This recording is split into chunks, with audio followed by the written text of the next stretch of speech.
On a blizzard night in the Colorado Rockies, veteran David Miller thought he and his daughter had found nothing more than an abandoned cabin, just rotting wood and windows sealed by ice. But when his German shepherd, Rocky, halted at the creaking floorboards, his growl echoed like thunder in the storm. What they uncovered beneath wasn't shelter or safety, but a secret fortune tied to betrayal, greed, and a past that refused to stay buried. Within hours, father, daughter, and dog would be drawn into a struggle of survival, faith, and redemption. This is a story of love, loyalty, and a miracle carved from snow and silence. Before we begin, tell me where you're watching from. Drop your country in the comments so we can see how far this story travels. The wind that swept across the Texas plains in mid-January had a way of crawling under the skin, even when layered in jackets that had long since lost their warmth. The landscape was barren, flat stretches of dirt and brittle yellow grass broken only by oil pumps that rose and dipped like weary giants, creaking in the frozen dawn. The sky above was pale gray, the kind that promised no mercy, neither sun nor softness, just another day of endurance. Against this unforgiving backdrop rolled a battered Ford pickup truck, its once blue paint faded to a sickly gray, edges rusted, the windshield webbed with a crack that caught the first light of morning. Behind the wheel sat David Miller, a man who wore his 42 years like scars carved deep into the lines of his face. His build was broad but weary, shoulders still squared from military habit, though softened by hardship. Dark brown hair, streaked now with gray, was cut short in the style of someone who once obeyed strict codes but no longer cared to maintain them. A rough stubble shadowed his jaw, more from exhaustion than preference, and his hazel eyes carried the kind of distance seen in men who had stared too long at desert horizons under enemy fire. David had once been a sergeant in the U.S. Army, deployed twice to Iraq. He had been steady, respected, the kind of man who could carry fear in silence while leading others through the chaos of war. But wars do not leave quietly. A roadside explosion in Fallujah had taken friends beside him and left his nights haunted by the metallic taste of dust and blood. His survival had been branded both a blessing and a curse, the kind that forced him to live with ghosts invisible to anyone else. Sitting beside him in the passenger seat was his daughter, Sarah Miller, 10 years old, but carrying herself with the solemnity of someone older. She had inherited her late mother's fair complexion, a soft pale tone that flushed pink in the cold, and long chestnut hair that spilled in tangles from beneath a knit cap 2 sizes too large. Her eyes were green, wide and thoughtful, though lately they had lost the brightness of innocence, dimmed by the constant moving, the cold, and the hollow absence of her mother. Sarah was a quiet child, small for her age, slender, with a delicate grace that contrasted with the rough world around her. She loved to draw. Her backpack always held a crumpled notebook filled with sketches of trees, stars, and her mother's face remembered from photographs. Though shy with strangers, she possessed an inner resilience, the kind of strength that comes not from choice, but from necessity. In the back of the truck, nestled on a blanket between boxes of their few belongings, lay Rocky, a 7-year-old German shepherd with a coat of black and tan fur, thick around his neck like a lion's mane, eyes a deep amber that glowed with vigilance. Rocky had once served as a K-9 unit in the Army, trained to detect explosives and to guard men in the field. He bore a small scar across his right ear, the mark of shrapnel from a blast long ago.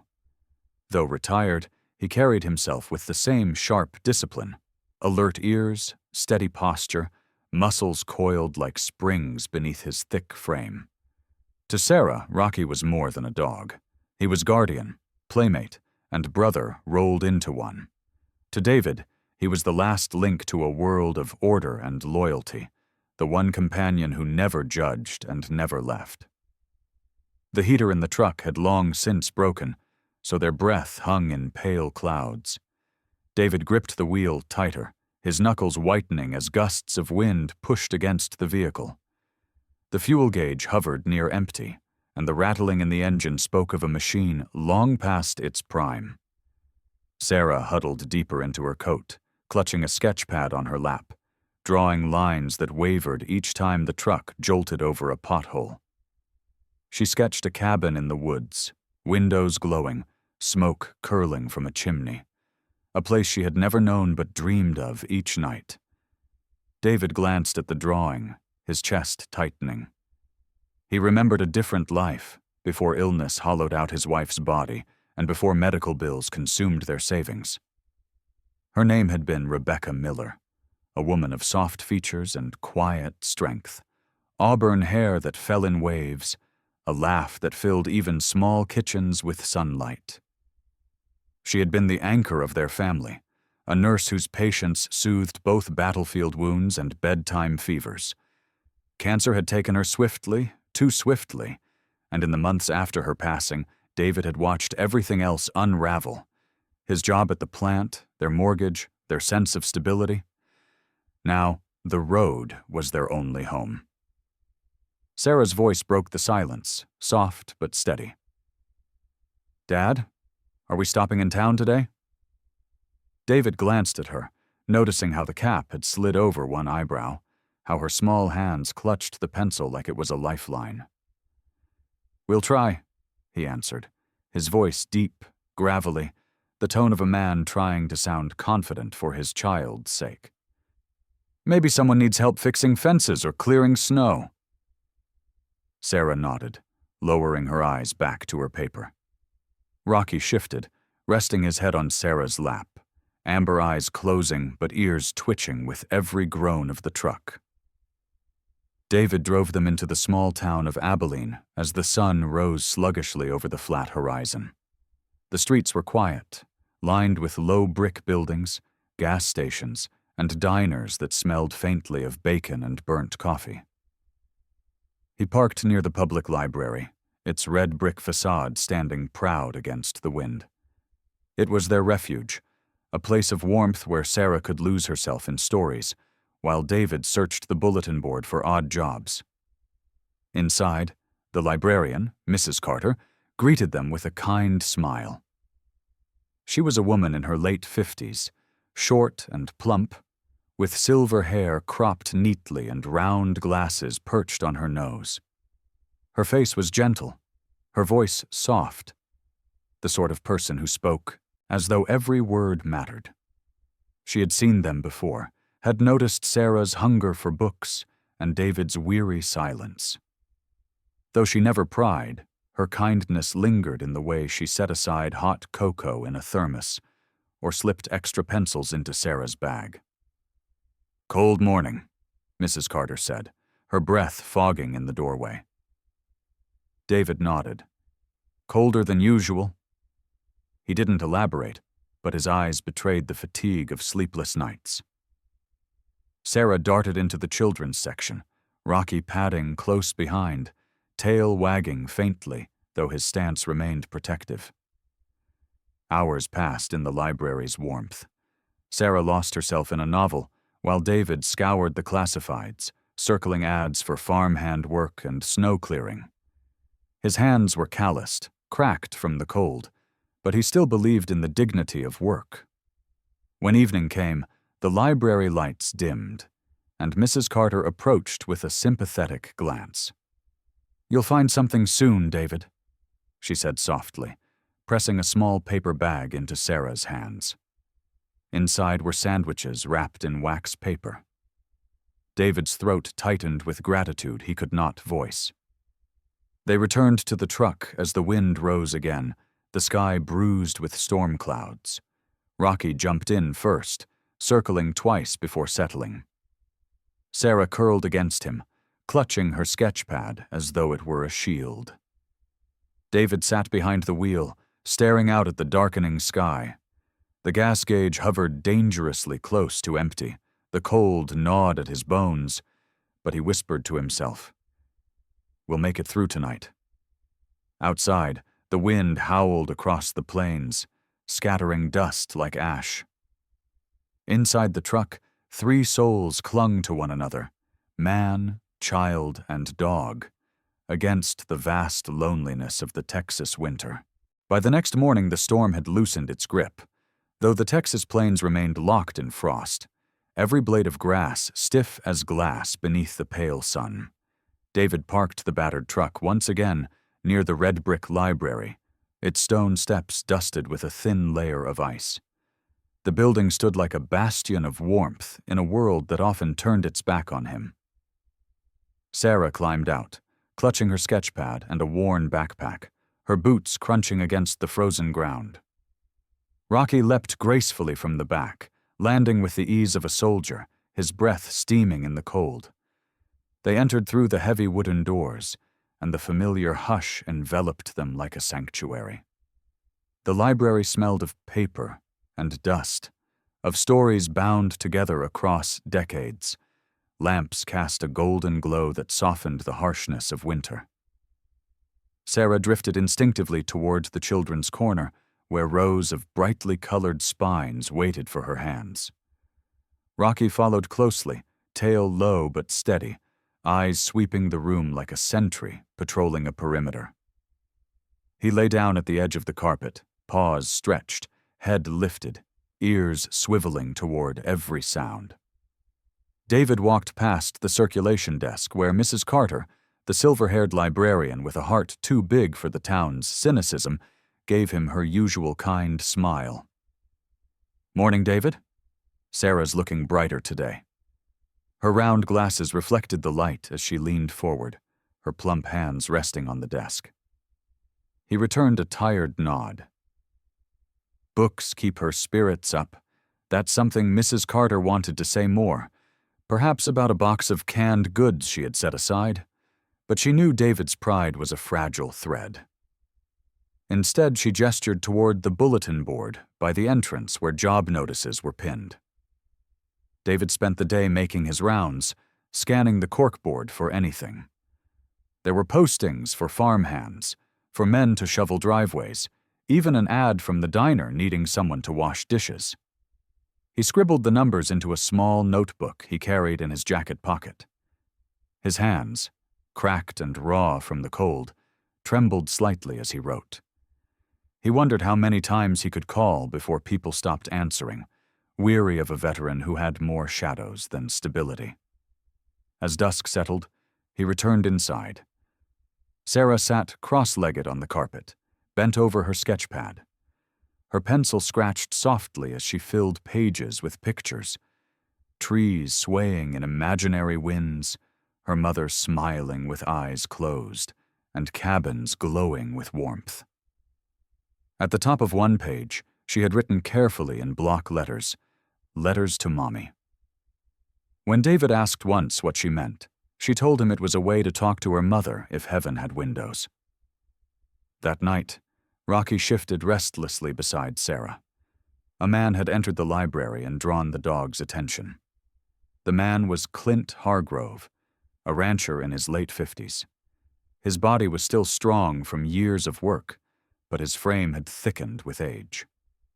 He wore a denim jacket lined with shearling, his face sun-beaten and rough, with a nose broken long ago in a bar fight. A bristly gray mustache framed his mouth, and his eyes were a steely blue that could harden or soften depending on his mood.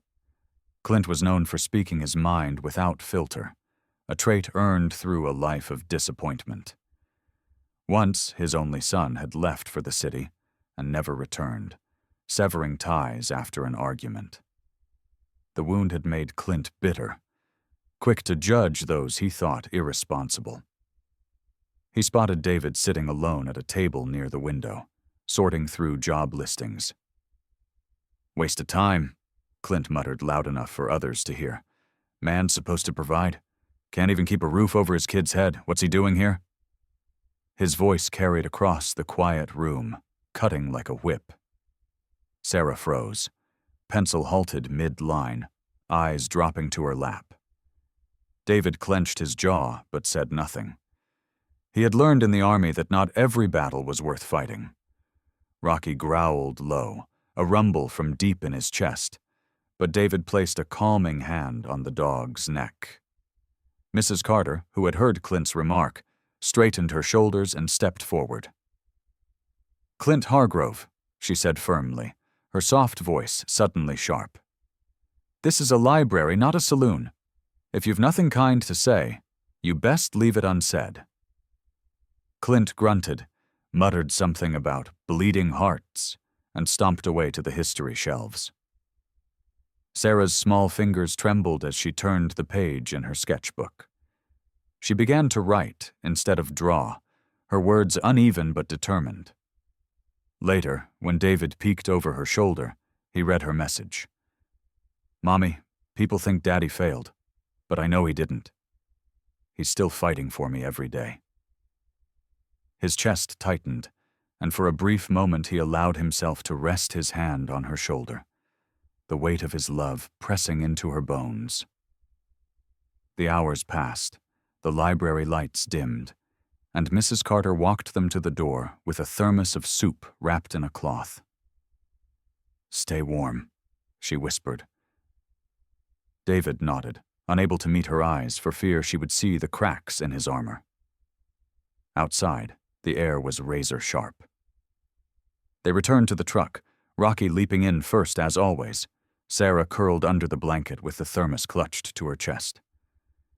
David slid behind the wheel, his eyes scanning the empty streets where neon signs buzzed weakly above shuttered shops.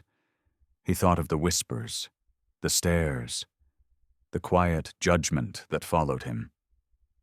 He feared more than hunger or cold. He feared the day some official from child services would arrive, deem him unfit, and take Sarah away.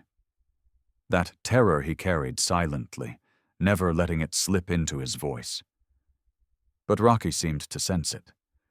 The German shepherd shifted forward, pressing his head firmly against David's shoulder, amber eyes steady as though promising, "I will not let them come near her without going through me."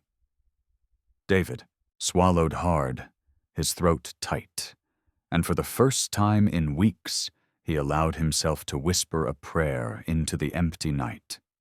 The truck rattled as the engine coughed, exhaust rising into the frozen air. They had survived another day, and tomorrow would bring the same search, the same doubts, the same fragile thread of hope stretched across a sky that refused to soften. The night the storm came down on Abilene, the sky split open like a wound, and the rain poured as if the heavens had decided to drown the earth. Lightning cracked across the plains, jagged white veins that lit the skeletal outlines of the oil rigs in the distance. The truck rattled across the narrow bridge that spanned the Brazos River, its tires spitting water, its wipers beating desperately against the torrent. Inside, David Miller gripped the steering wheel until his knuckles whitened. His hazel eyes flicked between the swaying lines of the bridge and the flickering dashboard lights. He had driven in sandstorms overseas, had survived IED blasts in convoys, but there was something about the relentless pounding of Texas rain at night that felt merciless, inescapable. Beside him, Sarah sat bundled in her oversized coat, eyes wide but silent. Her long chestnut hair clung damply to her cheeks, her pale skin flushed from the cold air seeping through the cracks in the truck. She held her notebook close, though the pages had begun to warp from the dampness. At her feet, Rocky shifted uneasily, his thick black and tan coat bristling, amber eyes locked forward. He was a soldier, sensing danger. The truck gave a groan, then a sputter, the sound of metal protesting its own exhaustion. David cursed under his breath, trying to coax more life from the old engine. But with a shuddering cough, the vehicle lost power. The headlights dimmed, and the truck rolled to a stop in the middle of the bridge. The rain battered harder, a curtain of water obscuring the view of both riverbanks. David twisted the ignition again. But nothing. Just silence, save for the pounding rain and the rising growl of the river below. "Daddy?" Sarah's voice was thin, wavering. She glanced out at the sheets of rain, the water slamming against the bridge supports with terrifying force. David forced calm into his voice. "It's just the engine, sweetheart. I'll get it running." But before he could try again, Rocky leapt to his feet, ears pricked, hackles raised. He let out a sharp bark that pierced the roar of the storm. Then another, urgent, commanding. David knew that bark. He had heard it in deserts halfway across the world when the dog had sensed explosives, ambush, danger unseen. "Something's wrong," David muttered. He grabbed Sarah's arm. "Out of the truck now." She hesitated, but the fierce tone in his voice brooked no argument. Rocky was already clawing at the door, barking toward the underside of the bridge where the river surged. David shoved open the door, the storm slamming into them with icy fists. He lifted Sarah from the seat, clutching her against his chest as he staggered onto the slick pavement. Rocky bounded beside him, barking wildly, circling, snapping his jaws at the air as if urging them to hurry. Behind them came a sound that froze David's blood. A groaning crack, the bridge shuddering under the pressure of water that had risen. Dangerously high. The river had swollen into a raging beast, and if the truck was still on the bridge when it gave way, it would drag them all down. He stumbled forward, boots slipping, holding Sarah tightly as she buried her face against his soaked jacket. The old Ford groaned as the current began to claw at its undercarriage. In seconds, with a sickening crunch of metal, the truck shifted sideways, sliding toward the railing. Rocky barked, leaping toward them, then back toward the tilting truck, as if torn between loyalty to his family and the instinct to fight back the inevitable. David half-carried, half-dragged Sarah off the bridge, the cold rain slicing against his skin like knives. Behind them, the truck gave one final metallic scream before breaking loose and plunging into the river. The headlights vanished beneath the dark water, swallowed whole. David collapsed at the edge of the bridge, chest heaving, Sarah clinging to him, Rocky pressing close with wet fur and steady warmth. For a long moment, the storm was all they could hear, the sound of destruction, of everything they owned being ripped away.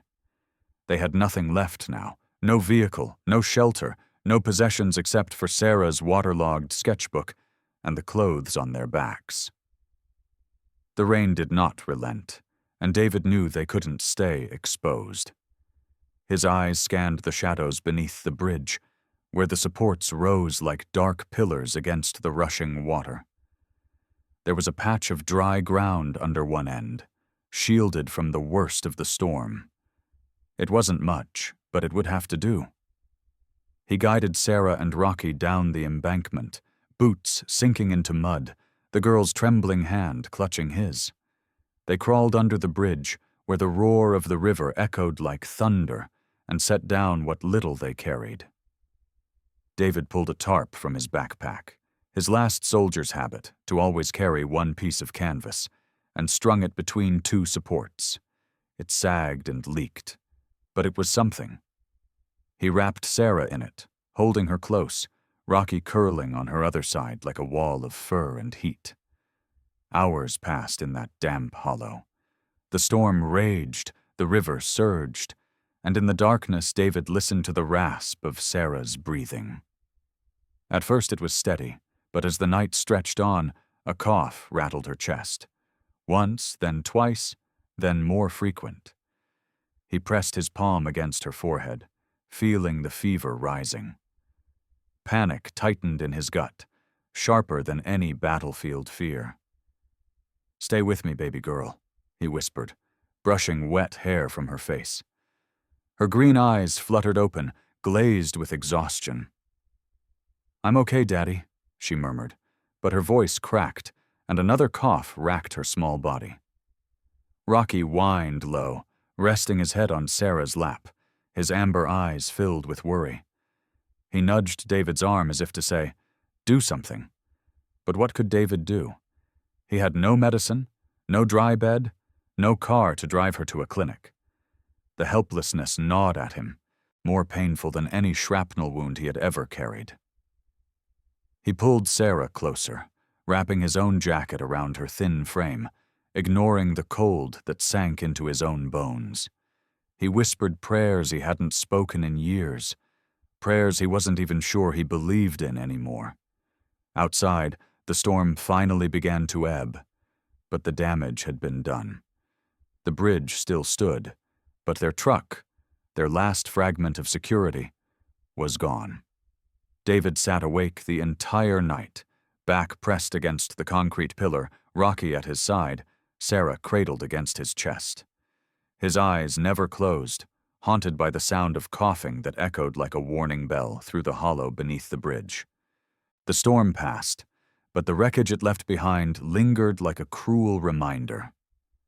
David sat under the bridge through the gray dawn, his back stiff from the cold concrete, Sarah trembling against his chest. Her coughs came in waves, each one a knife through his heart. Rocky had stayed pressed against her side all night, his thick fur serving as the only real warmth.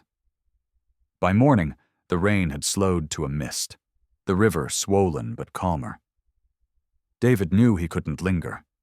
They had no vehicle, no money, and Sarah's fever demanded action. The nearest town was 3 miles off, and by mid-afternoon, he had led Sarah, half-carried her at times, along the muddy road, Rocky trotting at his heels. They reached the outskirts of a ranch, wide pastures stretching into the distance, the fences warped from years of weather. A few cattle dotted the fields, hunched against the chill. The ranch house was modest, clapboard walls peeling, but smoke curled from its chimney. Desperation drove David to knock. The door was opened by Tomas Alvarez, the ranch foreman. Tomas was in his late 40s, his frame wiry but strong, skin tanned from sun, with crow's feet cut deep into his face. His hair was black, peppered with gray, tied at the nape, and his jaw carried a permanent stubble. His brown eyes were cautious but not unkind. A man who had seen hardship. He'd crossed the border from Mexico as a boy, worked the field since he was 12, and learned to trust only what he could see. Life had made him practical, wary of strangers, yet fair in judgment. David explained his need for work. Tomas sized him up, gaze lingering on the worn army jacket, the proud but weary set of his shoulders, and the pale girl clinging to his side. Sarah, with her chestnut hair plastered to her forehead, looked fragile but unyielding, her green eyes still sharp despite the fever that flushed her cheeks. Rocky stood between them and the stranger, ears high, his scarred ear twitching as if recalling old battles. "You can shovel stalls," Tomas said finally, his voice gruff but even. "It's not much pay, but it's work." Relief loosened David's chest.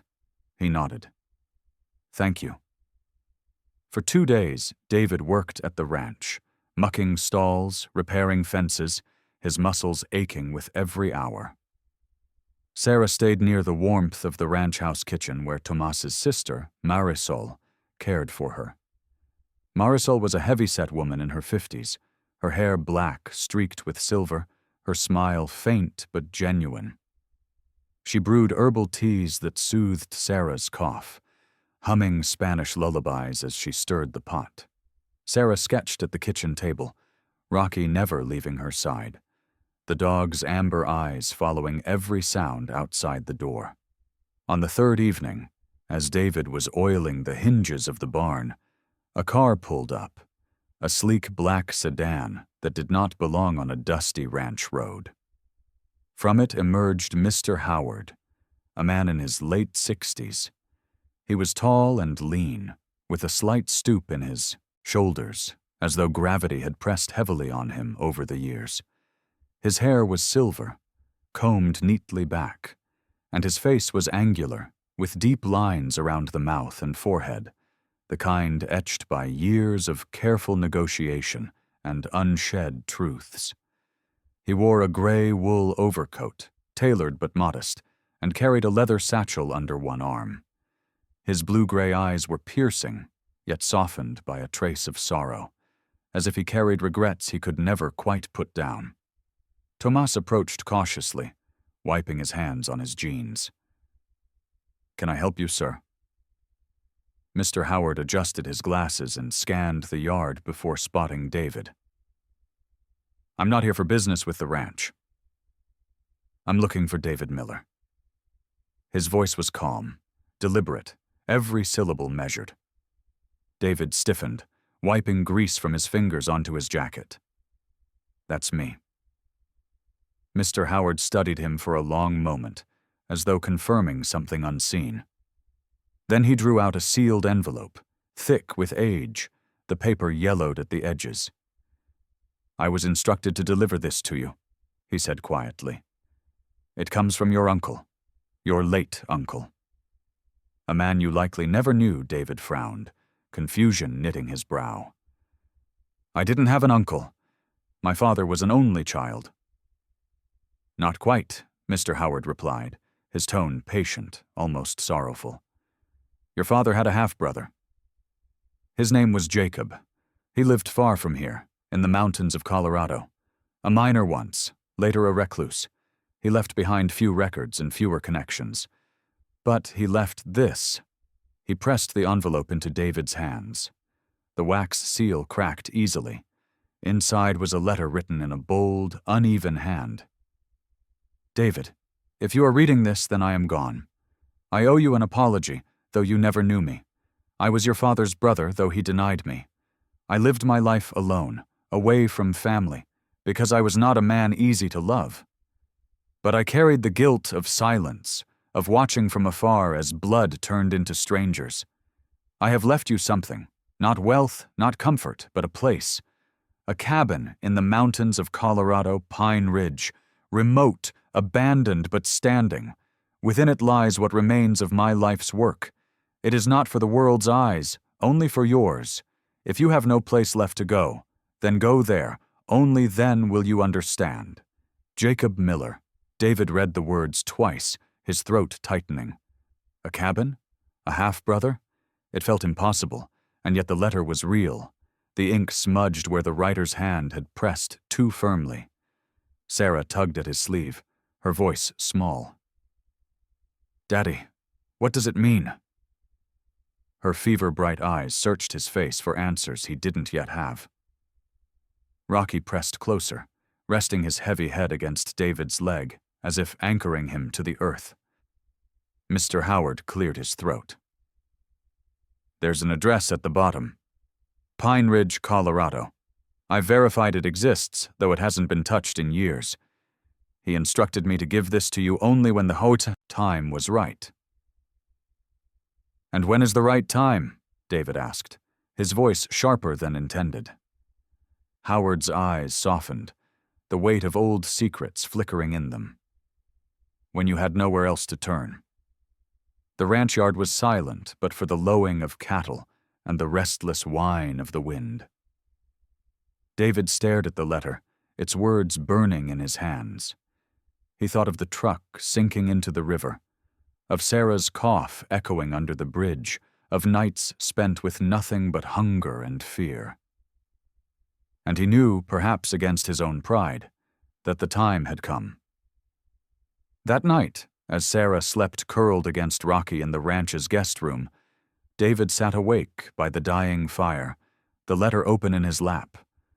Colorado, a cabin in the mountains. A man he never knew leaving behind a legacy shrouded in mystery. He whispered to the flames, his voice hoarse. Maybe this is it. Maybe this is the last chance. By dawn, the decision was made. David packed what little he and Sarah had into a canvas duffel bag that Tomas had quietly given him, filled with dried beans, a blanket, and a dented flashlight. Marisol pressed a bundle of tortillas and jerky into Sarah's hands with a quiet blessing in Spanish, her dark eyes soft with worry. Mr. Howard had already left, his task completed, but the letter burned in David's pocket like a map written by fate. Colorado lay north, the mountains waiting with promises or lies. He didn't know which. They set out on foot to the bus depot in town, Rocky trotting ahead, his black and tan coat slick with frost. The journey was not easy. Long stretches of highway, the occasional hitched ride from truckers with weathered faces and kind eyes. Sarah pressed her forehead against the window of every vehicle, green eyes wide as the flat plains gave way to rising hills, then to foothills sharp as knives against the winter sky. By the second week, they had crossed into Colorado. Snow fell thicker now, the kind that muffled sound and swallowed the horizon. The road narrowed as they made their way along a mountain trail, the bus long behind them. David carried Sarah's pack along with his own, his breath misting heavily, his army boots crunching through drifts that reached his knees. Sarah's cheeks were flushed red, strands of chestnut hair frozen against her pale skin. Yet she held her sketchbook under her coat, as if its drawings and letters were a compass guiding them forward. It was on the third day into the mountains that trouble found them. As dusk fell, the sky burning a sickly orange against the snow, 3 figures emerged from the tree line. They were drifters, men hardened by poverty and cruelty, their eyes darting like wolves. The leader, Curtis Bain, stepped forward. He was in his 30s, tall but wiry, his face angular and scarred from a knife fight that had left a jagged line from temple to jaw. His eyes were cold blue, shallow pools that carried no warmth. His dark blonde hair was greasy, clinging to his gaunt cheeks, and his smile revealed teeth yellowed by neglect. Life had stripped him of empathy, years in prison, and the streets had turned him into a predator who took what he wanted. "Cold night to be traveling," Curtis drawled, his voice edged with menace. "You look tired, soldier. Why don't you hand over that pack, and we'll let you and the little one walk away?" David's jaw tightened, his body angling instinctively in front of Sarah. "We've got nothing worth stealing." Curtis's 2 companions laughed, stepping closer. One was broad-shouldered with a thick beard, the other rail-thin with eyes that twitched. Both carried rusted knives. Rocky bristled, his hackles rising, a deep growl rumbling from his chest. His amber eyes fixed on Curtis, unblinking. Curtis sneered. "You gonna let the mutt fight for you?" In the next heartbeat, Rocky lunged. He struck the bearded man first, jaws locking on his arm. The man screamed, staggering back, knife falling into the snow. David grabbed a fallen branch and swung hard, knocking the thin man to the ground. Curtis lunged forward, slashing with his knife, but Rocky was faster, spinning, teeth snapping inches from his wrist. The fight was chaos. Snow churned under boots. Breath came in clouds of steam. Curses cut the air. Finally, with a furious snarl, Rocky drove Curtis backward until his heels slipped on ice. The man crashed to the ground, his knife skittering away. "Go!" David shouted, pulling Sarah by the hand.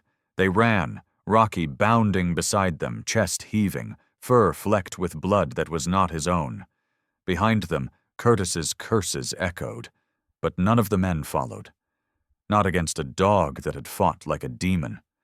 Hours later, the snow deepened, the storm gathering its full wrath. Wind howled down the mountains like a living beast, lashing their faces with icy whips. David's limbs burned with exhaustion, his breath ragged, but he forced himself forward, carrying Sarah when her legs gave out. She coughed, her voice raw, whispering through chattering teeth. "Daddy, if Mommy is watching, maybe she'll show us the way." Her words cut deeper than the storm. David tightened his grip on her, eyes stinging, and for a moment he almost broke beneath the weight of despair. But then Rocky froze. His ears pricked, nose high, tail stiff. With a sharp bark, he turned, bounding toward the tree line to their right. David hesitated, the storm screaming around them, but instinct told him to follow. Through the forest they stumbled, branches clawing at their clothes, snow dragging at their boots. Rocky ran ahead, pausing only to bark, urging them onward. At last, through the curtain of white, a shape loomed, dark, angular, with a slanted roof heavy with snow. A cabin, old and forgotten, its windows shuttered, smoke long absent from its chimney. David fell to his knees in the snow, relief and disbelief crashing together. Sarah lifted her head weakly from his shoulder, her green eyes wide. "Daddy, it's real." Rocky circled the cabin, barking once more before sitting proudly at the door, his breath steaming, his amber eyes fierce with triumph. He had found it, the place Jacob Miller had promised. The cabin loomed in silence, its wood darkened with age, shutters sagging as though the house itself had grown weary of standing against storms. Snow blanketed the roof in uneven sheets, and the porch creaked under David's boots as he stepped up, Sarah clutching his arm, Rocky pacing ahead with his tail rigid. The door was locked, but the wood gave way after David shouldered it once, splinters scattering. The air inside was stale, filled with the musk of dust and years of abandonment. The single room revealed itself in dim light. Rough-hewn walls, a stone fireplace cold with ash, shelves sagging with books swollen by damp. A table stood in the center, its surface covered in yellowed papers, a broken lantern, and a rusted tin box. Sarah sneezed, her breath puffing white in the frigid air, and huddled near Rocky, who immediately lay beside her like a sentry. David scanned the cabin, the soldier in him assessing every shadow. Something felt unfinished, as though the place had been abandoned mid-breath. He searched first through the shelves, finding old mining ledgers, journals filled with cramped handwriting, and maps of mountain ranges. His calloused fingers lingered on a framed photograph half buried under dust. A stern man in his late 40s, square jaw, broad shoulders, dark hair gone silver at the temples. His face was severe, but his eyes carried a glimmer of something. Defiance, perhaps sorrow. This, David knew, must be Jacob Miller, the uncle he never met. Sarah wandered toward the fireplace, brushing her hand against the mantel. "Daddy," she whispered, pointing. At the edge of the hearth, barely visible beneath soot, was a brass ring set flush into the floor. David crouched, heart thudding, and pulled. A panel lifted, revealing narrow steps spiraling downward into blackness. Rocky growled softly, ears pinned, as though aware of something hidden. David steadied Sarah with one hand. "Stay behind me," he said. They descended slowly, the flashlight Tomas had given him casting a weak beam that flickered against stone walls. The air grew colder, tinged with iron and earth. The staircase ended in a low chamber, the ceiling so near that David had to stoop. What lay before them stopped him cold. Wooden crates stacked neatly against the walls, some pried open to reveal gold bars glinting even in the dim light. Metal shelves lined with folders, each labeled in Jacob's heavy hand. A desk in the center held a locked strongbox, atop which sat a single envelope. David's breath caught as he slit the envelope open with his knife. The letter inside was brief. "David, you will find here what I could not speak aloud. I uncovered records of illegal mining in these mountains, men who bled the land for profit, destroying families, poisoning water, silencing those who resisted. I fought to stop them, but I failed to bring them to justice. What wealth you see is not clean. It was seized, hidden, meant to expose their corruption. Use it not for vengeance, but for rebuilding. It will test you, for money is a blade that can cut both ways. Build something worthy. Do what I could not. Do not let bitterness guide you. Only love. Jacob David set the paper down with trembling hands. His eyes shifted to the folders, pulling one free. Inside were photographs, miners' camps, polluted streams, contracts signed under coercion, testimonies written in shaky handwriting, men and women who had risked everything to speak the truth. And at the bottom, receipts, evidence of bribes reaching high into companies and officials. Sarah touched his arm, her voice hushed. "Is it bad, Daddy?" David met her gaze, those green eyes reflecting both fear and trust. "It's the truth. And it's heavy." He pulled her close, inhaling the faint scent of her damp hair, and for the first time in years his eyes filled with tears. Not just for the brother he never knew, but for the chance he had been given, to turn their wandering into something rooted, to build not just shelter, but a life. Rocky padded to the far side of the chamber, his paws clicking against stone. He stopped before a chest half buried in dust, barking once. David pried it open, revealing stacks of bearer bonds, stamped certificates of deposit, and ledgers confirming the worth of the estate. Hundreds of millions in assets, investments, and gold. For a moment, the sight felt unreal, a dream conjured by exhaustion. But the weight of the gold bar in his palm told him otherwise. He knelt on the cold stone floor, Sarah beside him, Rocky leaning against his side. "This isn't just money," he whispered. "It's a second chance."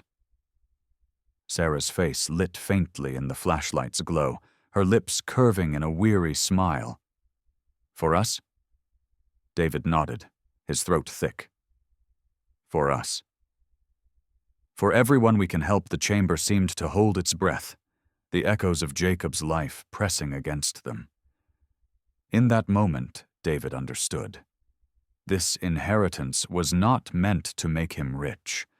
It was meant to heal what had been broken, to build where others had destroyed. He pressed his forehead briefly against Sarah's hair, then reached out to stroke Rocky's scarred ear. "You brought us here," he said softly.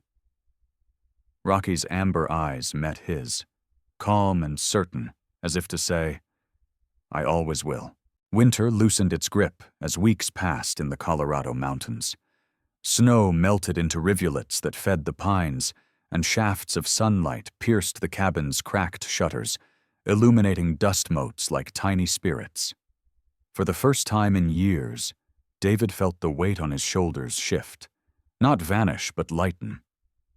The cabin was no longer just a refuge from the storm.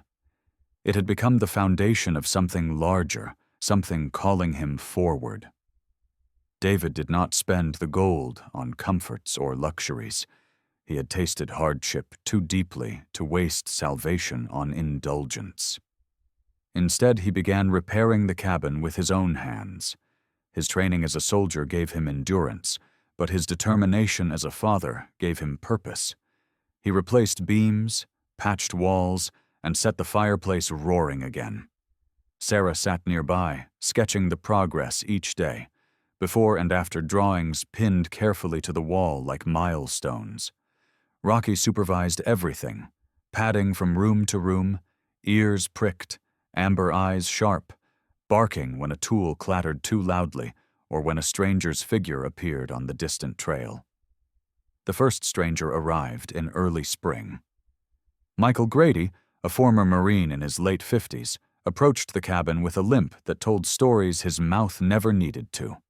His body was broad-shouldered but worn, his skin weathered like cracked leather, his jaw rough with white stubble. His eyes were gray and tired, yet beneath them burned the flicker of a man still searching for belonging. Michael had lost his home to foreclosure after years of battling addiction. Shame had driven him into the mountains, where he drifted alone until hunger and rumor brought him to the cabin. David greeted him cautiously, but Sarah offered him a bowl of soup with her small, earnest smile. It was Rocky who sealed the decision. After one long sniff, the shepherd sat calmly at Michael's feet, tail thumping once, as if declaring him safe. Word spread slowly, not by advertisement, but by whispers carried through the small towns of Colorado. A place existed in the mountains where no one asked what you had lost, only what you still hoped to build. Soon others arrived. Linda Harper, a gaunt woman in her 40s with straw blonde hair and tired blue eyes, who had once been a teacher before illness and divorce left her living in her car. Jeremiah Brooks, a young man barely 20, thin and dark-skinned, his face shadowed by distrust, who confessed he had aged out of foster care with nowhere to go. They came hesitantly, but each time Sarah greeted them at the door, Rocky standing like a sentinel at her side, and David welcomed them into the fold.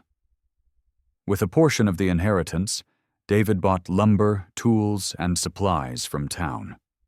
He registered the property under a name Sarah helped him choose, Hope House. It was not just a cabin anymore, it was becoming a sanctuary. He built bunk rooms with rough wooden frames, a communal table wide enough to seat a dozen, and a small library where Sarah stacked her sketchbooks beside battered novels donated from town. Sarah began to heal in ways David had prayed for in silence. The cough that had plagued her through winter faded, her cheeks regained color, and her laughter, soft, hesitant at first, returned like a bird testing spring air. She started teaching Jeremiah to draw, showing him how to shade the lines of a pine tree, while Linda read aloud to her from books Sarah had never known. In the evenings, Sarah would rest her head on Rocky's thick fur and whisper, "We're not alone anymore." Rocky, with his scarred ear and amber eyes, seemed to understand. He patrolled the grounds each night, lying across the cabin's threshold like a soldier guarding sacred ground. One evening, as the sun dipped behind the mountains, David stood outside watching the sky burn orange and purple. His calloused hands rested on the porch railing, and his hazel eyes reflected both exhaustion and gratitude. Michael was chopping wood nearby, his limp slowing him but not stopping him. Linda tended a small garden patch she had insisted on planting, her thin fingers patient with the soil. Jeremiah repaired a fence with Sarah's help, the girl's giggles rising each time she hammered a nail crooked. The sound filled David's chest with something he had thought buried forever: peace. Later that same week, Sarah approached him carrying a wooden plank she had found in the shed. "Daddy," she said, her green eyes sparkling with mischief and determination, "we need a sign. Every place needs a name." Together they carved the words carefully, David guiding her small hands as the letters took shape. Here, no one stands alone. On the evening they hung it, the community gathered on the porch. Sarah climbed onto a stool, her chestnut hair catching the last rays of sunlight, and nailed the sign above the door. The sound of the hammer echoed like a promise. Rocky sat proudly at her feet, his tail sweeping the porch with a slow, steady rhythm. The golden light of the setting sun washed over them all, painting the cabin in hues of fire and forgiveness. David placed a hand on Sarah's shoulder, his throat tightening. He whispered almost to himself, "This is what Jacob wanted. This is what Rebecca would have wanted." I looked up at him, smiling, and repeated softly, "We're home, Daddy." And so the cabin became more than a refuge. It became a house of healing, built not from wealth alone, but from loss transformed into love. Each plank, each stone, each meal shared at the long table told the story of broken lives stitched back together by loyalty, courage, and a shepherd dog who had never abandoned his post. Sometimes the greatest miracles are not flashes of lightning or voices from the sky. They are quiet moments when broken lives are mended, when strangers become family, and when hope rises from the ruins of despair. David did not find treasure to make him rich. He found a gift from God that turned pain into purpose. And just like him, each of us can choose every day to build, to forgive, and to love. If you believe in God's grace and in miracles that walk beside us, sometimes on 2 legs, sometimes on 4, then carry this story with you into your own life. May the Lord bless you and keep you. May He protect your family, and may He remind you that you are never truly alone. Before you go, share this story with someone who needs hope tonight. Comment your thoughts. Subscribe to our channel for more journeys of faith and courage. And may God's hand guide every step you take.